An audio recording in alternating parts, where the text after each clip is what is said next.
Hi, everybody. Welcome back. Today, we're going to be hearing from Dr. Mita Johnson about the intersection of neuroscience and counseling and translating that into practice. And Dr. Mita Johnson is the immediate past president of the National Association for Alcoholism and Drug Abuse Counselors, NADAC, which shares psychoeducation about the intersection between neuroscience and our understanding of substance use disorders. She'll demonstrate the biological implications that affect a client's experience of substance use, and she'll explain how to incorporate understandings of brain health into counseling work with clients managing substance use disorders.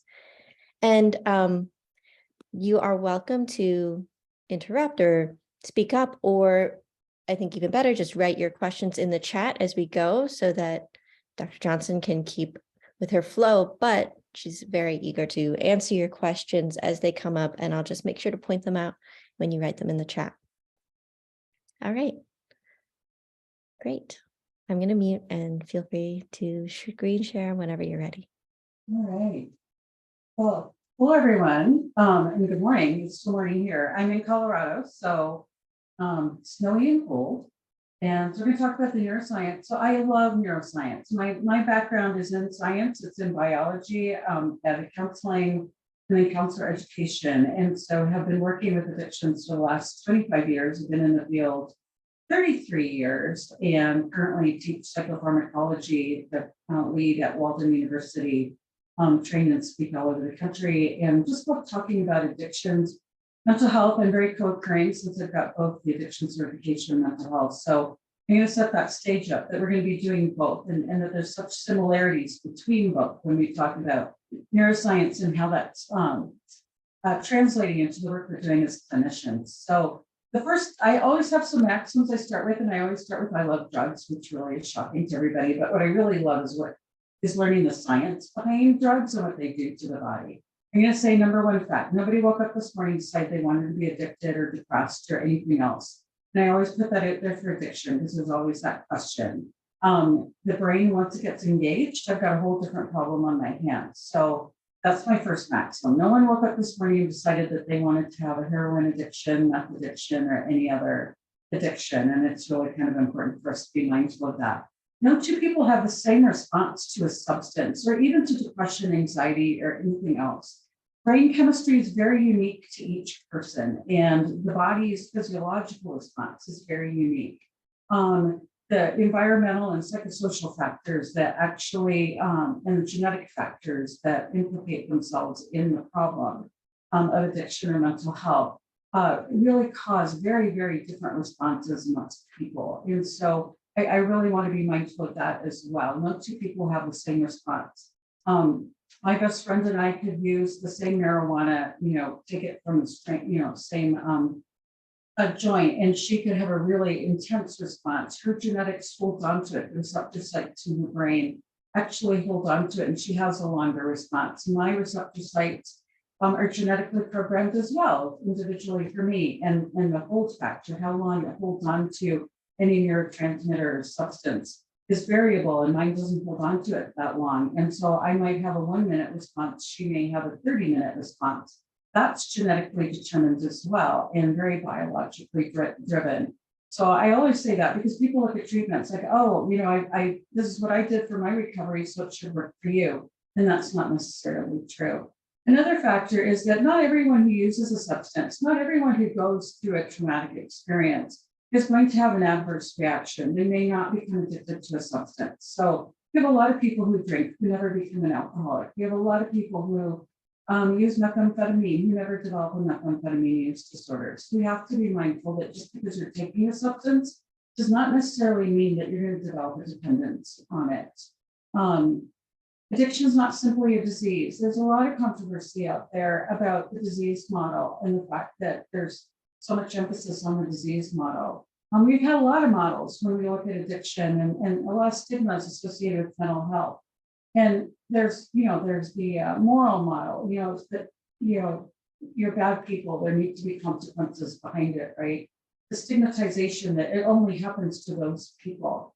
The models haven't been really very effective. The best way to really look at addiction, mental health is biopsychosocial, spiritual, emotional, to really look at the person holistically and to look at all areas of that. And from a biological perspective, we know that depression, anxiety, bipolar disorder, addiction to substances or behaviors will change the neurotransmitters in the brain and the way that they communicate. And that over time, it can cause changes that become quite habitual to the brain. It normalizes these new pathways and circuits within the brain. So we have to say it's more than just a biological disorder, but once we are looking at a dependence, there is a biological component to it that is running on its own with or without control from the individual. We do know that addiction is a complex interaction amongst vulnerabilities. We look at environment, what's the exposure to a substance? We look at health factors and are there any health factors? Was the person newly diagnosed with a specific health disorder? Is there trauma? 80% of the women who have an addiction in their currently have trauma in their history. Men, we believe it's much higher than the 20 to 22% that we currently are seeing. And so trauma is a really important factor that we have to take into consideration. When I look at substances and I look at what really compels someone to even try a substance, number one reason is curiosity. They just want to know, what does it do? And so we see curiosity a lot of times. Connection. I'm really lonely. I'm very isolated. I don't have a good support system. I'm really bored. And so that whole connection piece, I need something that helps me to feel a little bit more grounded. And then there's correction. We have people who will use a substance to try to either address pain that they're feeling physically, emotionally, or psychologically, or they may be so scattered, for instance, they have ADHD that's never been diagnosed, and they started using methamphetamine and realized that methamphetamine actually calms their brain down. And so that's another reason why people might start using a substance. So I look at curiosity, correction, and connection as three ways that a person could enter into this world of substance use disorders. Genetics plays a significant role. The research right now that has been coming out from the National Institute for Alcohol and Alcohol Abuse and Alcoholism from NIAAA, from SAMHSA, the Substance Abuse Mental Health and Services Administration, from Mita, from the National Institute for Drug Abuse. The research is showing, it's been funded, that genetics plays a significant role in the development of dependence. We also know that for depression, anxiety, and mental health disorders, up to 50% of the substance use disorder or mental health disorder could be attributed to genetics. And so we have to be mindful of that. You might have the marker for it. We pass markers for every single substance use disorder down genetically to the next generation. And I can change genetics in real time today, where there's no substance use dependence in my history, but due to my own current use, I'm changing genetic expression, and I'm able to pass that on to the next generation. When we look at cognitions and emotions play a significant role when we talk about that with the neuroscience in the development of substance use disorder. And then trauma definitely is a number one factor that we're looking for. Substance use disorders often have developmental roots. So what we do worry about, most substance use disorders and addictive behavior disorders start under the age of 25. The brain is most vulnerable between the ages of 12 and 26. So during that vulnerability period, if a person starts using a substance, the chances of it moving into dependence become significantly greater than if they were to use it later in life. Addiction does involve environmental factors. So I have to look at what is the support system, what is the access to drugs within the community, what are the community traumas that this person has experienced? Have they lived through a natural disaster? Have they lived through a significant shooting or something like that? Are there other environmental factors? Are they homeless? Are they underpaid? They're working poor. A lot of different factors. Are there support system issues? Is there support system availability? In one community that I've lived in here in Colorado, we've had parents and children in treatment because the parents actually introduced their child to a particular substance. And so that's a factor. So a lot of different ways that a person could get into this world. So neuroscience only provides us with part of a picture. It provides us with a picture of what's going on in the brain and the body, most certainly. And then we add all the other factors. So we can't take out the individualized experiences that a person has. So neuroscience really looking at the study of the brain and the central nervous system. The brain's the most active, besides the heart and the liver. I mean, the brain's one of the most vital organs that we have within the brain and within the body. Consumes 25% of our oxygen supply. It could actually run a 9-volt battery because we have electrical and chemical messaging going on within the brain itself. We have 100 million neurons that we've developed over a period of, oh my gosh, starting at birth. The greatest number of neurons are within the first 3 years. And then after that, we're continually adding. And we add actually, and our science is showing us that we can develop new neurons all the way until the day we die, and that we are making and pruning neurons within the brain the entire time. Is the most accelerations between 12 and 25. Synaptic connections where drugs act, but also where depression, anxiety, and our mood disorders act. We have 100 trillion synaptic connections where all of that is occurring. So lots of different things that are going on in the brain. So when I look at cognitive neuroscience, we look at, what are the sensory inputs? What's the data that's coming into the brain, right? What's the perception? How are they analyzing the data? What are they looking at? What are they understanding? It's all going to be really, really relevant to our work, especially with addictions, because one of the things that we run into is it's not so much what is the drug you're using, but why, right? And so I need to understand what is the perception, what is your understanding, what is it doing for you is so important alongside what they're using. Learning and memory, all mental health disorders and substance use disorders impacts the brain's ability to learn, and it also impacts the brain's ability to develop short-term and long-term memory. And if I end up in a blackout, like if I'm using so much alcohol that I end up having a blackout, whatever during that period of the blackout, I have no memory. I will lay no memories of that particular time. And so there's these gaps in my memory within my history. We have brownouts where people will use a drug and they'll have periods where they're very conscious and present, and other times that they're not. And so they go in and out. And so those brownouts are a signal that the brain is really struggling to actually retain memories and to be able to process the video recording that it's taking of the environment around it. Decision making. So the more a substance is involved, the more impulse control, the prefrontal cortex is depressed. And so we're unable to engage in factual decision making and control, because we have kind of changed the stop-go system within the front part of the brain. And then language and language development. One of the things that I see, especially with people who develop a substance use disorder or mental health disorder at a very young age, what ends up happening is that language becomes quite constricted. And language development becomes quite constricted. And we stay oftentimes in very pre-operational thinking, where everything's black and white, right or wrong, you love me or you hate me. And so those kinds of things are impacted by substances and mental health. And so all of this is within the world of cognitive neuroscience and the studies that are going on there. So how does the brain control, create thoughts? How does it process those thoughts? And then how does it act on those thoughts, right? So many pathways to developing a mental health and substance use disorder. You know, say at the top of my list of conversations to have always is pain, because people always think of pain as being physical pain. And yes, physical pain is a driver, but emotional pain for our clients is a greater driver. So I'm always going to ask you to assess for emotional and psychological pain. Where's the pain in your world? Where's the pain in your family? Where's the pain in your social system? Where's the grief and loss that you've experienced? Where's the trauma that you've experienced? Dr. Gabor Mate, who is a leader and a light within our industry, has always said you need to know what the pain is behind the addiction, behind the mental health disorder. That's what we need to work on. We can't put Band-Aids on things. We really need to go after the infection.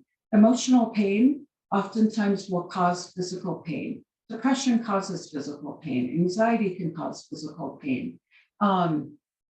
Addictions and using drugs of addiction can cause physical pain. And so if we are treating physical pain without looking for the anxiety and depression and all of those things, we're going to continue to have pain because we never addressed that initial issue. Stress and boredom, another reason that we will see for substance use and for depression, anxiety, and mood disorders Stress, number one reason a person will have a reoccurrence. So they've been in recovery for a period of time, they have a reoccurrence. One of the number one things that we should be assessing for is stressors that were immediate and acute, because those are often reasons for recurrence. Boredom, number one reason for methamphetamine in many of our rural communities. They were bored. There were not other things to do, and it just seemed like a really exciting and fun thing to do, and it elevated their experience. And so, we will see that as well. Trauma, I mentioned co-occurring disorders. So a lot of things travel together. Not only do substances travel together, we'll often see alcohol and cigarettes, for instance, or we will see a stimulant with a depressant, right? But we also see co-occurring disorders. I will see a lot of substance use around diabetes. Unfortunately, we will sometimes see an elevation in alcohol use for somebody who has diabetes, which is actually not so great because alcohol turns into sugar in your system. But we do have co-occurring disorders. And so we do see a lot of mental health disorders that can lead to a substance use disorder, or a substance use disorder that has mental health disorders as part of the symptoms and expression of their use. And then we have neuro and genetic susceptibility. So we have to look at environmental factors. Have they been exposed to toxins? What does their neurochemistry look like? What does nutrition look like? Do they have good nutrition? Do they have good access to sleep and self-care? What is the genetic history, in their family? All of those factors will be very relevant to our talking about addiction and mental health. Resiliency. So that's sort of the other end that we're looking at, right? Like we look at how a person enters into addiction and enters into a mental health disorder. Then we look at the other side. What are we really working to develop? We're working to develop resiliency, the ability to bounce back. So, and not to be broken by whatever has stretched you to full capacity. Because that is what leads us to our mental health and substance use disorder, is that we stretch to our full capacity and then we broke. And so resiliency is what we are looking for. And I'm looking for that resiliency within the brain's ability to quickly bounce back from a setback. Developmental factors, I can't stress enough. It's the adolescent brain we're most worried about.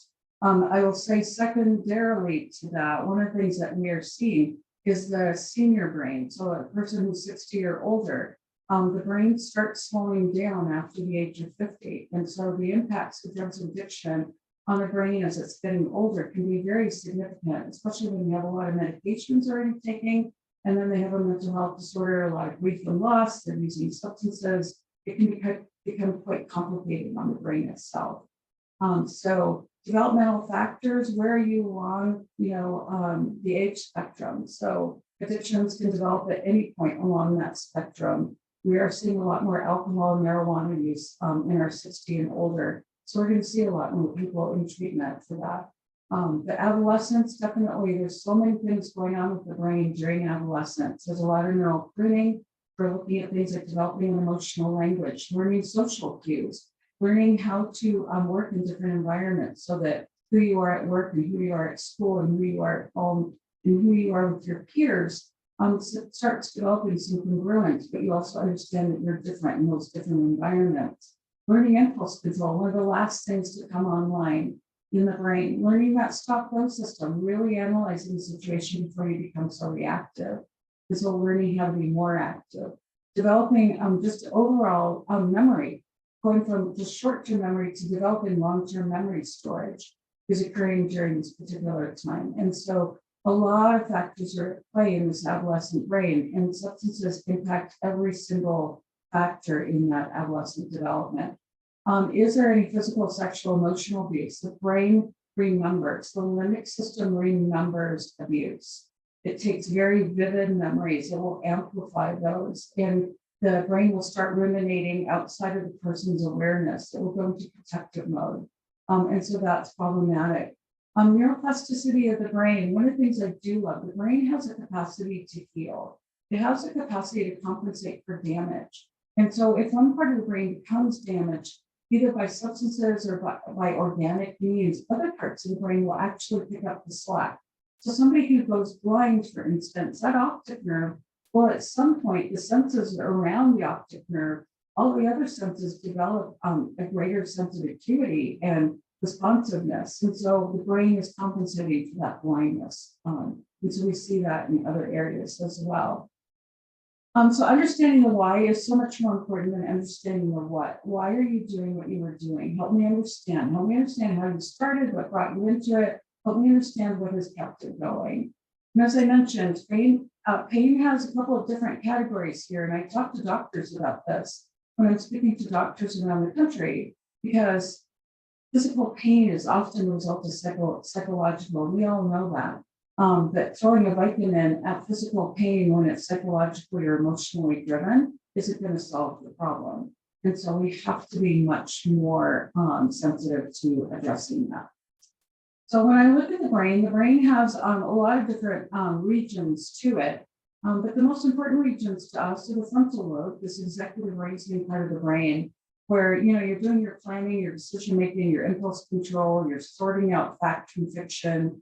You're really getting a sense of what you need to learn and understand. You're processing data. All of that's going on in the prefrontal cortex and is very, very active throughout the life cycle. Then I look at the temporal lobe, because within the temporal lobe itself is where the limbic system is. And so the limbic system, I'm going to talk about here in a minute a lot more, but the limbic system really is our emotional regulation center and is at the heart of so much of what goes on with our clients. The brain stems, we do talk about that with addictions because alcohol can become overrepresented, very overactive within the brainstem, and that will lead to loss of gait, for instance. And one of the reasons why we do that roadside sort of walking test, because if that brainstem becomes overexposed to alcohol or overexposed to marijuana, depth perception and just ability to walk straight becomes problematic. And what we worry about, that's also where autonomic functioning occurs, right? For breathing, heart rate, and respiration. And so because of all of that, there's really a very good emphasis on just understanding what's happening at the brainstem level. We do have circuits, and we talk to clients about circuits. You have circuits in your brain. They wire together. So the more you use a circuit, the stronger that circuit gets. And so every habit that we have, everything that we do is a routine or ritual every single day, has a circuit attached to it within the brain. And that circuit is very active, and the circuit develops a really intense sense of memory. That circuit also develops in depression. So as we see somebody who's really losing interest in everything going around them, there's a circuit that's coming into play there. There's also a deficiency in dopamine and serotonin. And so because there is that deficiency in dopamine and serotonin, that's also being remembered within that circuit. Addictions all develop a circuit within the brain, within the prefrontal cortex and limbic system. And so part of our job as counselors is to find a new circuit. I can't get rid of that circuit. I'm going to have to create a new circuit, and we're going to have to run that circuit so much more than the other one that becomes the overarching circuit. And so clients, when they wonder about, well, why am I constantly thinking about the drug, or why do images come up, or why do you get these memories out of nowhere? With cocaine, we see they can have like out of nowhere just visuals of cocaine. They could be sitting in a class, they could be at work, and all of a sudden they're like having this intense memory. And the brain that circuit is gone into play. It's looking for the substance because it made it normal within the brain. And it made it normal in the sense that it was necessary for the brain, right, for survival. That circuit is what we're trying to override with the new circuit. What I like to tell clients, though, is you do have that circuit, and that circuit never goes away 100%. So if you were to try that substance, whether it's 5 years, 10 years, or 20 years from now, you will very rapidly turn on circuits within your body. I kind of liken it to a Christmas tree. We work in treatment to turn off 20, 30 circuits within your body and brain. And the wiring, all that Christmas tree lights are all still in your body. We just turned off the lights. And so we talk about, the circuits, it's like a Christmas tree, you've got the lights, we turn off the lights, but the wiring didn't go away. So that's why oftentimes a person, if they use a substance again, after they've had a period of time where they haven't used it, they will accidentally have an overdose because they tried using it in the area where they left off, but the body was not ready for that. And so the liver wasn't ready, the brain wasn't ready, and it causes an accidental overdose. So it's important for us to talk with clients about those circuits what that means, they can really get that racetrack idea. It's just been a really good analogy for us. But everything is in those terms. The other really big thing I like to talk about is the pleasure reward pathway. So the pleasure reward pathway is really the prefrontal cortex and the limbic system. And that pleasure reward pathway really decides, is this something I need to do again? Is this survival related? What is the role of this particular substance or behavior or food or sex or water or whatever? Is this survival oriented? If it is, it really has, it elevates to high importance within the pleasure reward pathway. The pleasure reward pathway will actually activate itself to cause a person to want to go do more of that, whether it's sex, food, drugs, or other behaviors, because it has equated that with survival. So the pleasure reward pathway, dopamine is the #1 neurotransmitter in that pleasure reward pathway. The dopamine, people talk about pleasure, but I will say to you, not experiencing pain. If you stop pain, emotional, psychological, or physical, when you stop that pain, there's a high degree of pleasure. And we've all had that moment where we had an intense headache or we had really a lot of pain, and then all of a sudden we didn't feel it. And we're like, oh, wow, it stopped. At that moment, the pleasure reward pathway is acknowledging that it stopped. And so it will want to keep doing that because it's trying to stop the pain. So imaging has shown us how active this whole region of the brain is. And everything really does have an impact on this particular part of the brain. So it's always good for them to understand that you have this pathway within the brain that really determines survival versus not necessarily good, bad, indifferent, right?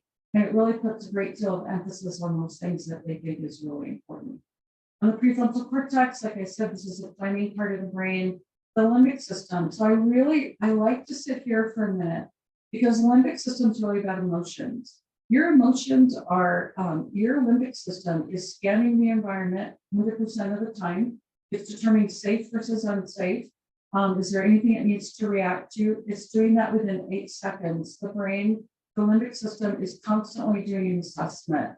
And so that assessment, that 8-second assessment, can cause a client to really make a lot of judgments about what's going on around them before the logical part of their brain has time to actually give its input as to what's going on around them. I like to talk to clients about the fact that sometimes they get mad and they don't know why. We all have. We've had that moment where we're in a situation, also we got really mad. That was your limbic system in 8 seconds. It analyzed something and said, whoops, and it got really mad. It takes me 15 or 20 minutes to figure out what exactly happened that got me so heated. And so a lot of decisions can be made between that 8 seconds and that 15 minutes when we want to slow that down. And so we talk to clients about that, but this part of the brain is really trying to protect you. It's really trying to keep you safe, and it's trying to make assessments based on all of your previous experiences. So all memories are laid here for short term and then it's put into long-term storage. The limbic system's fight, flight, freeze, or faint. So when we look at your responses, we also want to talk to clients about that because your typical responses are occurring right out of here. So what are your typical responses to dangers in the environment, to drug cues, to people trying to push you out of your depression? What is your brain doing in that moment when those kinds of things are going on? So the hypothalamus, it maintains hormones and sleep and all of that, heart rate, but it also does help with memory formation. So the hypothalamus is right there. The amygdala is really the immediate 8 seconds, analysis. The hippocampus is, right there. It's is transferring from short-term to long-term memory storage. So we see a lot of this right in the limbic system. And so talking to a client about, your brain has these 2 sections that are processing how you are processing the environment. It's processing how you're engaging in your environment. And so if we can help your brain to really correct some of the misinterpretations, slow down some of them, get more mindful instead of going into history taking, going, well, this is what happened when you did this, this, and that. So mindfulness strategies will slow down the limbic system, really help them, grounding them. We have found that yoga and meditation really calms the limbic system down and the brain down so that they're less reactive. So, we're constantly, thinking in terms of what are triggers and what do we have to do to slow the triggers down, because it's the limbic system that's getting triggered. All right, so we have the, kind of the cue, the routine, and the reward. And even when I look at depression, there is a reward in depression. People don't think in those terms, they're thinking happy rewards, right? But there are rewards in depression, whether it causes isolation, and that's considered a reward. If it causes lack of engagement in certain activities, there could be a reward in that.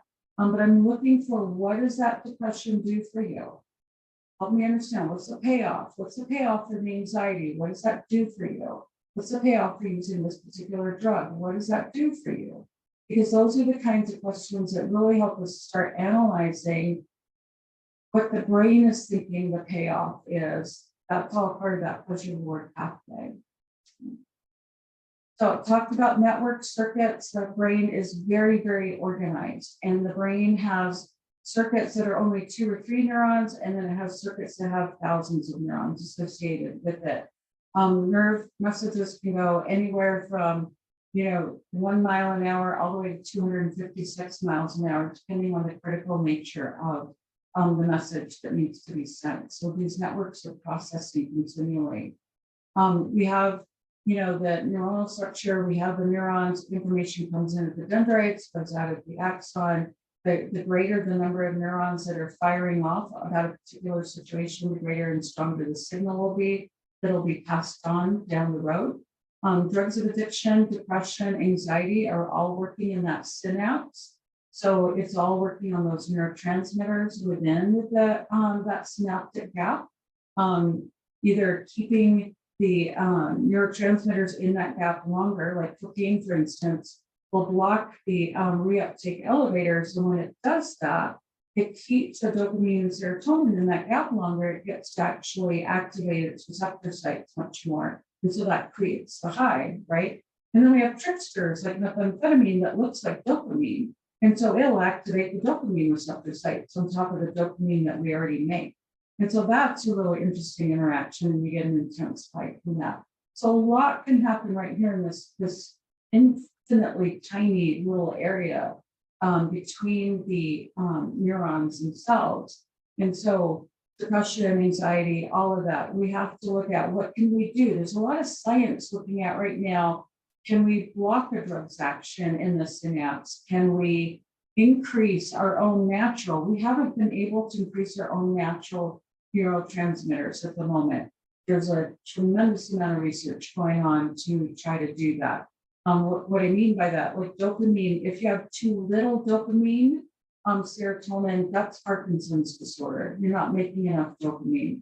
We have to give you dopamine to stabilize your Parkinson's disorder. That has huge implications for addiction, has huge implications for depression if we could figure out how to get the body to make more dopamine than it's currently making. Too much dopamine and serotonin is schizophrenia. There's a huge amount of science going into trying to understand that, to try to slow that down. Currently, we can give medications to our clients who have schizophrenia so that they are not, it's actually deactivating the excess dopamine and serotonin.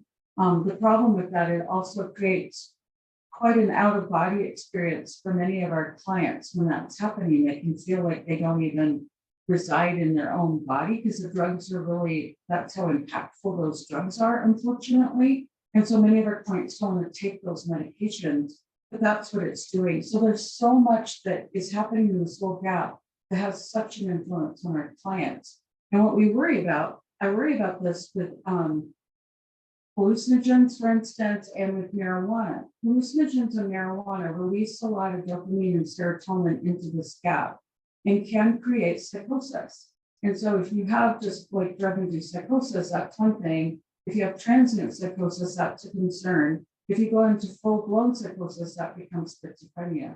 So, it can become a very short step ladder from one place to another, and we can't get you back if you go all the way to schizophrenia. So that can get quite concerning. So a lot of research going into this right here. I can stop for a sec. Are there questions for me? I love questions. Yeah, we have a question from earlier about, I'll just read it. Whether we have the ability to detect or measure it at this time, doesn't every experience leave a neurological footprint or create a neurological change? Every neurological experience leaves a memory, yes. Does it leave a neurological change? No, not necessarily. So every time you eat an apple, it doesn't leave a new neurological change. It's just an apple. It's part of that circuit. So when I have a neurological change or an imprint, that imprint's because the circuit was slightly changed, right? And so some things are going to taste like totally different to you than a different time. That would leave a neurological imprint. If it's the same thing over and over and over again, it doesn't. And that's why, and I love that question. I think that's Laura, right? I love that question because here's my thing. In recovery from depression, anxiety, mental health disorders, and substance use disorders, one of the two fastest ways to help the brain recover is one, to learn something new every day. Because you've been doing the same thing over and over again, it's not new to the brain. I need you to do something new. You need to learn something new, a new recipe, a new song, a new theme. You need to make a new friend. Anything new will pop me off of that other circuit. Or an exercise, because exercise will start pushing the neurotransmitters to be different and to come back to normal. And again, that would cause a neurological change. But if I do the same thing day in, day out, no, it's not going to do that. Not in a way that's noticeable to a client or noticeable change to a client. Regarding age of use list, please discuss abundance of prenatal alcohol. Okay, so sorry, I opened the chat for a minute, sorry. When I look at prenatal exposure to drugs, prenatal exposure to any drug, whether it's alcohol, opioids, any of that, all drugs cross the placenta. So all drugs have the capacity for the fetus to be exposed to. The fetus is exposed at 7 to 10 times greater amounts than the adult. Because a fetus, if you look at weight, right, the weight of the person versus the weight of the fetus, the concentration is so much greater. What we do worry about is that it does change the way the infrastructure within the brain is being, and the body is being created. So there's chances for stillbirth. There's chances, there's chances for cardiovascular issues. There's chances for brain changes. I'm not going to say brain damage. I'm going to say changes to the brain. We use the word brain damage rather indiscriminately, and we need to be much more discriminate about the word and how we use it. A lot of those changes we will not necessarily see right when the child was born. The child may go through some withdrawal from any substance that they've been exposed to. What we will learn and understand about what the drug's impact was on the child occurs around the ages of 3 to 4. In all honesty, that's when we will really understand what the psychosocial implications of exposure, prenatal exposure, will be. The research currently is showing that with opioids, we are not seeing long-term damage, as long as, again, I'm going to say just generally, right? There's always our outliers, but the brain is actually able to correct for a lot of that within the first year. With cocaine, I really, we do not use the term crack baby. We would ask everyone not to use that. We talk about people who are fatally exposed to cocaine around the ages of 5 to 6, if they have been in a healthy environment. So good nutrition, sleep, psychosocial engagement. Their brain is the same as their peers by the time that they are entering into elementary school. So we are not seeing necessarily long-term damage from exposure to cocaine. So there's been a lot of stigma, there's been a lot of myths, there's been a lot that's been thrown out there.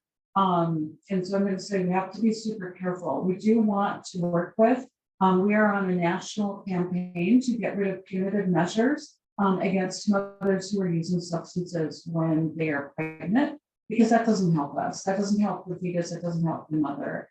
putting the mother into treatment, getting her into a safe environment actually has been found to be the best recourse that we have for someone who's using when they're pregnant. Alcohol is the hardest for us to find because often it's being done when nobody's aware of it. So I've got a mom who's a closet drinker. She's drinking in isolation. So we don't always know.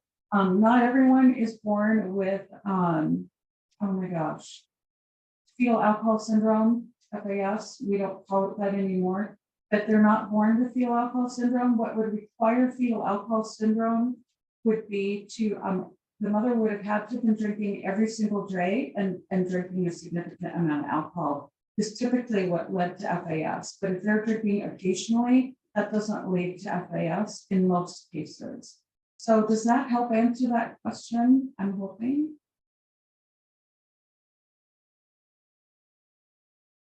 And maybe she will let me know, or if I didn't, or help me understand what you need me to answer. The circuits discussed earlier eventually disconnect or activate when turned off long enough. They will be pruned off. But the problem is we have seen where some circuits are still there years and years later. So that's more biologically driven, genetically driven. It's going to be driven by a number of factors because if it's even slightly activated, then it's not going to go away. And so the brain does between the ages of 12 and 26 do a major pruning of the neurons within the brain. So it gets rid of all of the circuits that haven't been used, knowing that if behaviors develop where that circuit develops, it'll recreate that entire circuit that it needs to create. So disconnecting isn't that you don't have enough real estate for something to just disconnect, but it will, if you can override it with the new circuit, it will definitely turn off and you're going to be on that new circuit. So that's why I said, unfortunately, what can happen is a person gets super highly stressed. So I have somebody who stopped using, today, 15 years from now, they lost their mom, they lost their job, and something catastrophic happened right in the process of that. Unfortunately, in that stress, one of the things we worry about is that substance is a first big to cope because the body remembers coping with it 15, 20 years ago, and stress is the number one reason that person will start using them. So does that make sense as I put that out there to that question? Okay. What is your position on sharing information with the client? In other words, how much of the psychedelic component is valuable? Oh, and everything that I've been talking about, I talk about all of this with my clients. And part of why I talk about all of this with my clients, probably not the way I'm doing it with you, right? And it's kind of over a longer period of time. But why do I talk to clients about the brain and all of this? Especially with depression, I will tell you, doctors put people on medications without telling them why. It drives me nuts. I need you to understand why you're on this medication. I need to understand what we're trying to achieve, right? Like, what are we working on? What's not working? Our clients think that they're crazy. They think that they are at fault for what has happened. And there's a lot of guilt and shame. And when they can understand that the brain is an organ that is reacting to things and doing things that's not immediately in your control, but that we can help to manage, it takes some of that guilt and shame and puts it down so that they can engage in treatment. I would say you would want to understand, like all of you are here today wanting to understand, what is the brain up to, what's going on? And I love that you're doing that. And I want clients to do that as well. They don't necessarily want to get into the weeds. They're not going to like that. They don't want to get down to the very infinite weeds of epigenetics and all that. But they do want to understand that, what you do today, genetically, you can pass on to your child. It's called epigenetics. And so we kind of need to be mindful, be thinking long-term, not just short-term, right? Let's look at the long-term implication of what you're doing. So it is helpful. Some clients don't care. And if they don't care, great. That's most certainly their choice. But a lot of clients do really appreciate getting some information, that psychoeducation around addiction and what's happening in the brain, and are they going to get better? One of the questions I often get, especially from clients who have methamphetamine, because on the streets what they're hearing, because you'll never get your serotonin back. You'll never get back to normal. And I'm like, you know what? That's not anybody's to say except yours. You get to control that bucket and decide what you want to do. It's going to be hard work. It's going to be about 3 years. You have to do a lot of things, including not using drugs, in order to get that brain to 80, 85%, 70%. You know, you could even get much higher than that. But that's in your control. What do you think you want to do about that? Right? And they'll look at me, but everybody says you'll never get it back. It's like, that's not true. I'm sorry, the brain science doesn't support that. The brain says you can, but you got to do the hard work. I can't do it for you. So I will talk about that. Oh, pause. So post-acute withdrawal syndrome is real. And we first recognized that with alcohol, that, you know, a person could go through recovery 6 to 8 weeks, right? They got the alcohol in their system, the immediate withdrawal symptoms have gone away. And so, you know, now they're in kind of the maintenance side, right? Like they've gone through withdrawal and now we're in, you know, on this side of withdrawal. But unfortunately, they're still tasting the drug. They're still thinking about it all the time. They're still having drug dreams. They're still acting cranky. They're having a hard time remembering things. They're having a hard time just getting through just the basic motions, right? Which is what post-acute withdrawal syndrome is. It's just that the withdrawal syndrome is the psychological features, the physiological features of cravings and triggers is still very strong, even after the substance has been removed for a period of time. Pause is real, and clients, sometimes they don't realize they're in pause, and we have to kind of help them look at it and what do you want to do about that. And so in the neuroscience of addiction, what I'm looking at is really the brain has been in a pattern of behavior for a period of time. And this for pause, it's not because you used once or twice, right? So pause is something where you were drinking a fifth of scotch every day. You've been doing that for the last 2 or 3 years. You now stop drinking the scotch. You tapered down, you got you off, but you're still doing all the behaviors and thinking and all of that you were doing while using. It's going to take a while for your brain to push past that. And the only way to get through pause is to really push the brain. So at this point, we really need to get them to get out of pause. They really need to do treatment, the trauma work. They need to do the exercise. They need to do the new activities. They need to look at all of their substances, make sure that there's no cross addiction, because in pause, we will often see that they've cross addicted to something like energy drinks or something else, right? So I need to figure out if there's any cross addiction. I need to know what they are doing that's different in their world to interrupt what the brain has known and been doing for the last 20 years. So I'm going to say it does play significantly into the neuroscience. We are seeing pause significantly with cocaine right now. We are seeing it significantly with methamphetamine. Opioids, if you've been doing fentanyl or even, and not fentanyl really, so carfentanil or, you know, one of the other fentanyls, but typically it's heroin, right? And so if they've been doing heroin for a period of time, pause is going to be a real factor in their recovery. So I'm going to say it has a major impact on the brain, and we have to help them challenge it. But they have to acknowledge it first. And oftentimes, I don't like to use the word denial, because just denial means that you don't agree with me, right? And so it's not that they don't agree with me. It's hard to accept the reality that we're putting in front of them. It's scary. When I look at clients and we're saying you need to change everything about your life, if somebody were to walk into our lives right now and say, you got to get rid of all your people, all your things, all your places, you got to do this, do that. Like we're actually trying to take a bulldozer to their life. That's terrifying. And so I need to stop taking a bulldozer to their life, and I need to start doing this in a sequential way that is manageable and that they can accept, and they can see some successes from it. Because when the brain can feel those successes, that pleasure reward pathway is just really lit up.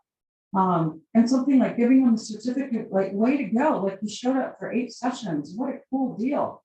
That has such an impact on the brain, I cannot even tell you. It lights up all parts of the brain. So we need to be mindful of that. So I love the question. So I went off script here. So as long as Sasha doesn't hit me over the head with the hammer, we're good. We're going to keep going. on the question. So how does the brain and pleasure pathways adapt to addictions when sobriety isn't an option? So disordered eating, sexual addiction, so I'm gonna say, so you bring up a brilliant question, and I'm gonna say this question a little differently. I'm gonna ask this question a little differently. How do we determine the difference between normal and not normal? Okay, because that's really what you're asking. And my students and my supervisees, I have a lot of students, a lot of supervisees, and they will ask me this question. And my first question is going to be, is this behavior impairing the client? In what ways is it causing impairment? Okay, because normal versus impairment is what we're going to have to figure out for this person, not my definition of normal versus impairment, the client's definition of normal versus impairment. And sex is going to be like one of the ones I'm thinking of. There's normal sex and then there's impaired sex, right? And so I have to help the client figure out where did we pass normal? And so you're having to sit with the brain. How's the brain adapt with addictions and sobriety? So the brain, you're having to help the brain go back to normal and put limits and boundaries around things. You're having to put limits and boundaries around sex, put limits and boundaries around gambling, put limits and boundaries around shopping and gaming and all of that. And somebody who's been gaming for 22 hours and you're now saying you're going to game for an hour, that's a hard lift. I mean, I'm going to be really honest. It's a long-term lift. Addictive behavior disorders are complicated because you are having to distinguish between normal and functional, and you're having to help them understand and want something different than functional. Your motivational interviewing skills, your mindfulness skills, your narrative therapy skills, they have to rewrite the script on who they are. And they're going to have to rewrite the script on who they are to something that's functional and healthy that they can buy into. And I think where we get into trouble is we're trying to kind of write the script for them instead of us collaborating on what the script is going to be and how we're going to move it forward. The boundaries are going to have to put people into their life that act as accountability partners, right? So I need accountability partners around that. I need a peer mentor, a recovery coach around their sex addiction. I need them in treatment. I need them in a support group or sex, SA, so Sex Anonymous, right? Sex Addiction Anonymous, something like that. I'm going to need a lot more scaffolding around the person who has taken a normal behavior and gone way off the rails with it. So I'm hoping that's the answer, but it gets a little bit more complicated. So I need to know motivation, number one. Motivation for continuing, motivation for stopping. Because if I don't understand the answers to both of those questions, I'm gonna have some difficulty. Because we often are always busy on, on stopping. So let me ask you a question: what's the payoff for the behavior? You need to understand the payoff for the behavior. What's the payoff for the sex addiction? What's the payoff? And oftentimes it's the adrenaline and the dopamine and serotonin. So they're getting their adrenaline that way. That's what I'll see with gambling. I'm getting my adrenaline that way. I feel real. I feel confident. I feel like bigger than life, right? Okay, so that means if you stop doing it, you feel smaller than life. You would feel less confident. I got to figure all that out with them. So you have very direct conversations. What would motivate you to stop? What would motivate you to keep doing this? What's the payoff? I need to figure that out. And so, and then what would the scaffolding look like that's realistic? Because sometimes we put very unrealistic scaffolding around the client thinking, oh, well, they just need to do this, this, and that. Well, it's not quite that simple. And the scaffolding can change a little bit. It has to be scaffolding that's available to them in their environment. Who are safe people? Who are safe accountability people? Maybe we bring them all together. We talk about language. How do we help you? How do we signal to you that you are now in dangerous territory without you going off the rails, right? Because sometimes when we say you shouldn't be doing that, which we shouldn't, should anyone, right? But when we should somebody, unfortunately, what's the first thing they do, right? They go into defensive posture. So we have to all agree to language. Like when I point out to you that I'm kind of concerned, what's going to keep you from getting really defensive? So a lot of those things would come into play. So Amanda, I'm hoping that helped answer that question. How How is sobriety not an option in sex addiction? How is sobriety not an option? William, tell me what you're thinking. We kind of resolved this. I wasn't fully understanding Amanda's train of thought here, and then she explained to me kind of it was more like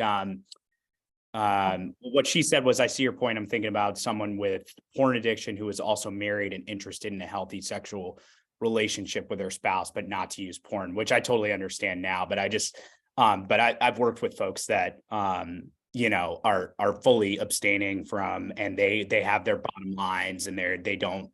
So sorry, I was just trying to figure that out. No worries. Yeah, sex addiction, you can go back to normal levels of sex, but it takes time. Or to healthy, let me not put normal, that's not a good word. Healthy levels of sex. But it does take time, and sometimes abstinence and then a step process up is what we're going to have to do, right? But it's going to depend on the person. I need to know a lot more. I think that's what I think. That's one of the things I love about addictive behavior disorders and addictions is that in the DSM-5 we looked at mild, moderate, and severe, right? And so if I have a mild or moderate, I can do harm reduction. But if I have a severe substance use disorder or addictive behavior disorder, then at that point, you're right. I think we'd have to go to abstinence and then figure out how could you add it back in, but in very measured quantity. And that's why this is long-term counseling. This isn't anything short that we can do. So yeah, that makes sense. I noticed Laura's hand up, but I wanted to check in with you, Dr. Johnson. Do you have a few more slides to go through? Oh yeah. Yeah. So we have a whole. So yeah, smooth, blow through that and then get back to the conversation after. Would that make sense? Sure. So I have, so what I am going to do, and everybody has a copy or access to a copy of this, right? Sasha? Yeah, I'll share it in the next newsletter.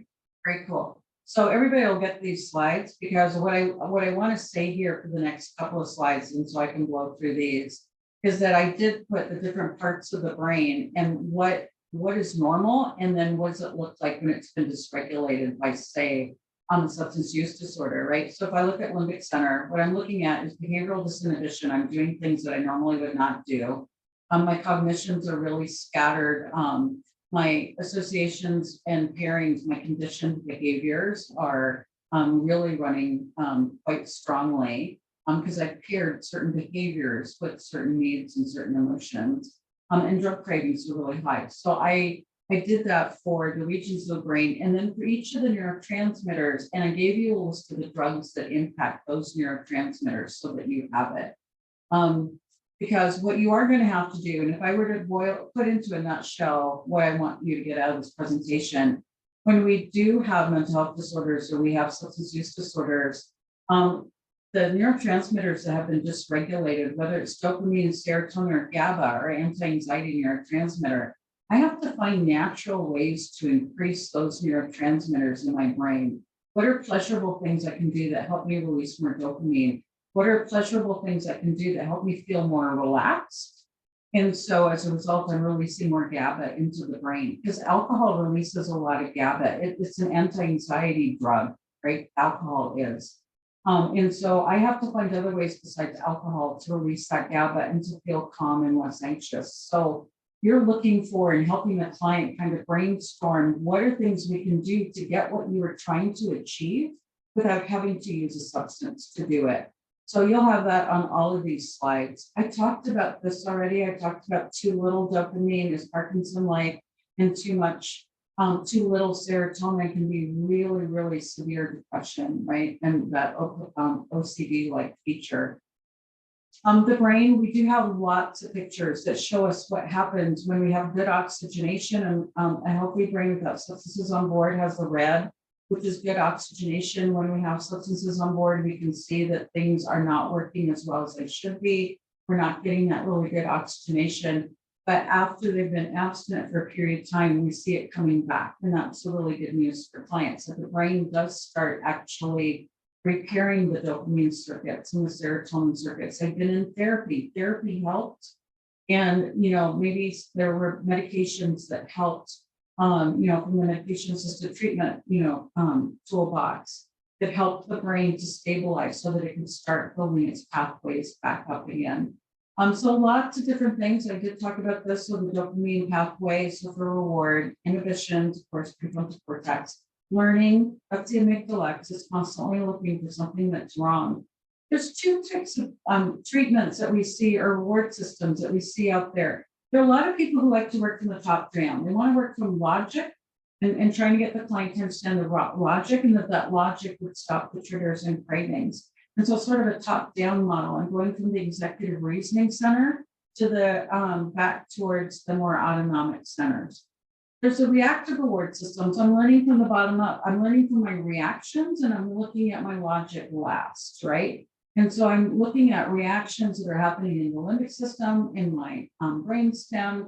And so we need to slow those reactions down in treatment. And so many of us work from the bottom up. What can we do to stabilize emotional expression, emotional engagement, reactivity? As we're slowing that down, we can help the brain logically understand what's been going on. A lot of epigenetic research. There's a lot of research going on right now to look at how can we prevent addiction, how can we slow down addiction, how can we slow down responses to drugs, and how can we help in recovery. There's a lot of work being looked at receptor sites to see what we can do to keep the receptor sites from accepting a specific substance or too much activation. They've looked at, there's a lot of research to figure out how we can make more dopamine and serotonin on our own without having to force feed it into our system. Epigenetics is also looking at, could we turn off certain genes so that they don't turn on and develop a cocaine addiction? There's a lot of ethical questions around that, right? But at the same time, there is that research looking at, can we turn off or turn on genetic expression? And the answer right now is yes, you can. And so there's going to be a lot of work around all of that going into the future.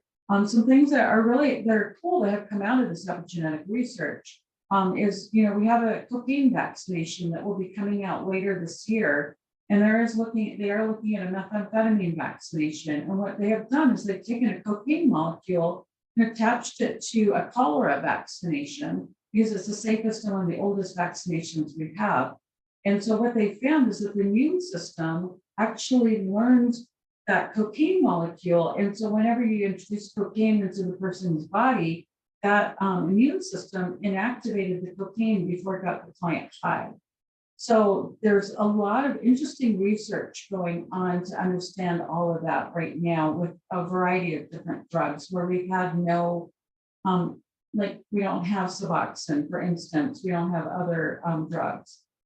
We are looking at, and currently it's being prescribed actively around the country for people who have methamphetamine addiction. They are being given ADHD medication like Ritalin, Adderall specifically, oftentimes early in recovery, just to try to help stabilize the brain.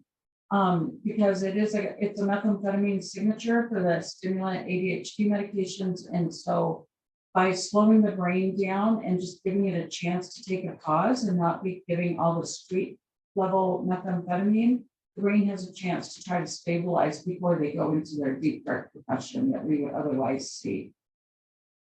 So a lot of this work is going to be around what is the habit. And I kind of made that comment when I said, with behavioral addictions, I have to figure out what is normal for the client and what is impairment or what's not functionally working for them. And how do I interrupt that habit, right? So we have to look along all of these areas when we're doing our work. We have to look at what are the triggers, both emotional and also like familial, because there are a lot of familial targets in triggers. And environmental triggers. Life's a trigger, sort of what I say. I got to look at cravings. How can I interrupt that? I got to look at rituals, behaviors. One of the things to think about, especially with marijuana, a lot of people aren't as addicted to marijuana as they are to the behavior associated with marijuana. And so, the paraphernalia, the smell of it, the being with my friends and doing it, those behaviors can oftentimes be so much more addicting than the substance itself. And so I have to understand, what are the rituals you engaged in using that we now have to kind of unhook from the substance and unhook from the addiction. I got to look at other addictive behaviors, like there was a lot of lying or secrecy or stealing or there was a lot of isolating from certain people or taking advantage of certain people. A lot of behaviors that we have to look at and try to interrupt as well. And then the shame and guilt. I'm going to say that's your most important. If you can work on the shame and guilt first and then work on everything else, work on some self-forgiveness, work on the self-compassion, work on the guilt and the shame and the appropriate balance of all of that, you will be able to like work through the entire cycle.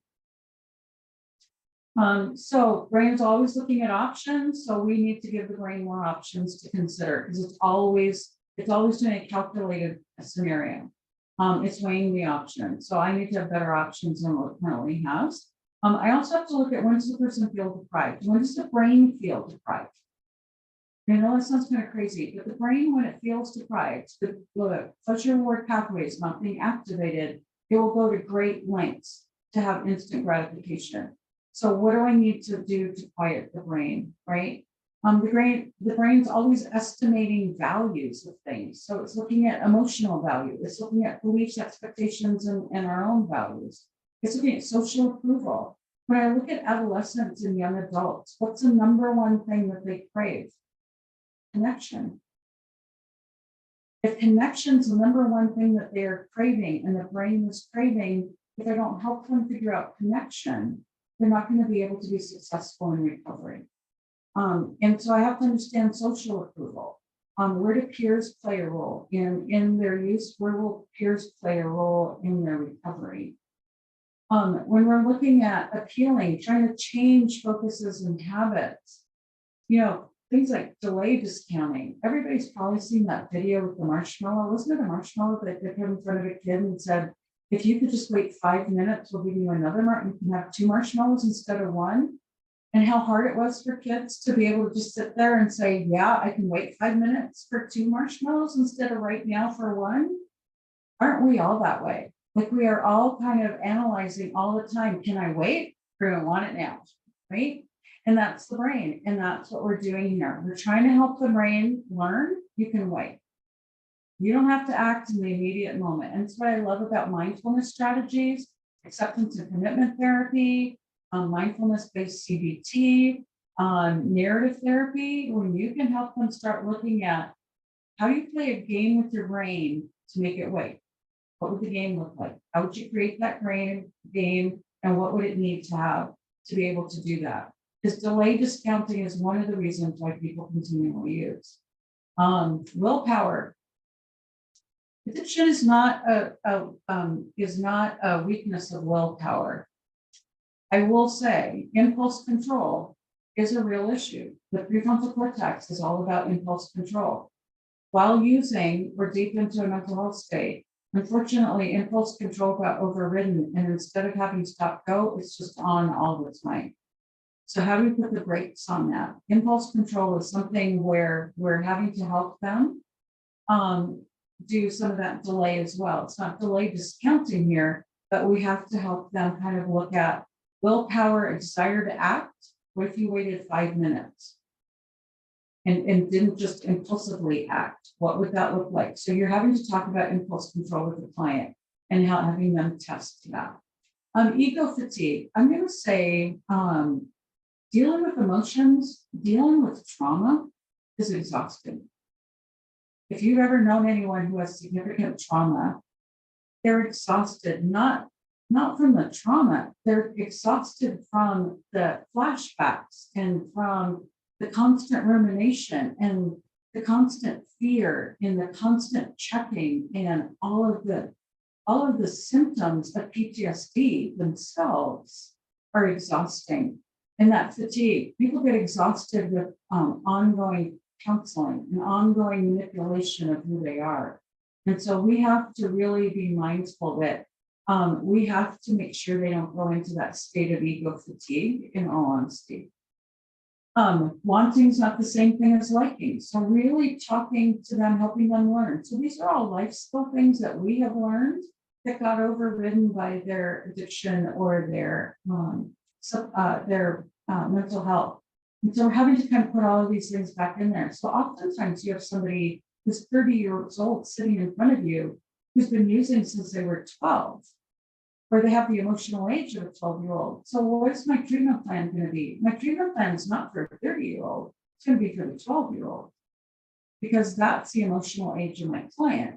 So I really have to understand what is the emotional age, because in early adolescence, and early adulthood, part of the task that they have to learn is the difference between what is something I want and something I need. What is something I like and something I don't like. All of those things are part of that whole developmental process. So we talked about this a bit, about cues and rewards, very developmental in the work that we are doing now, changing the conversation in their head, changing the games, changing the payoff, looking at a future story. You're helping them to write a new script. We can't get rid of previous scripts. We can help them write a new script. What would that look like realistically? So a lot of narrative therapy can be very helpful. A lot of grief solution focused therapy can be very helpful for goal attainment, so that they can start writing that new script, because they can see some successes that go alongside the pain and the trauma.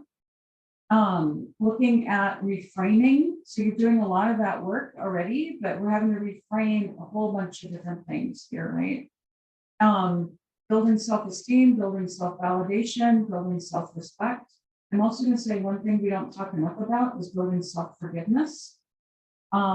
Because someone who's had addiction, they don't forgive themselves very easily, if ever, for some of the things that they've done. And so what does that look like? How do they unhook themselves from that? What is we talk a lot about self-compassion, I know, in the last couple of years, but I don't hear self-forgiveness as often.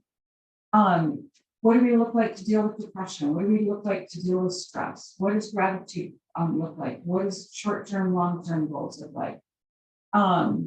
Self-care. We talk about self-care all the time. How practical is it?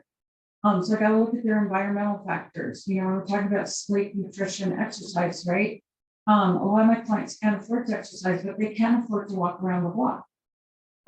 So they can afford, I have to look at what they can afford, what time will allow, what the family situation will allow. So what does self-care look like? Because that's going to be huge in the recovery.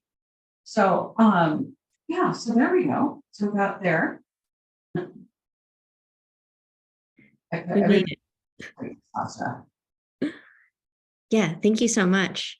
A lot of folks are asking for the slides, so I put the link for the newsletter in the chat for everybody. In case you're not on our listserv, the link to the slides will definitely be in there, and it will be on the website eventually. But yeah, now we can open it up to conversation. Also, like if there are other resources like you would like to share, Dr. Johnson, or that people would like to know about, feel free to add that in the chat. Yeah. Oh, but we saw Laura's hand a while ago, so we can start with you if you have anything still. Yeah, Laura, tell me what you're thinking. Okay, well, first of all, I have to say, since it was more than 30 seconds ago, you asking me to remember is way, way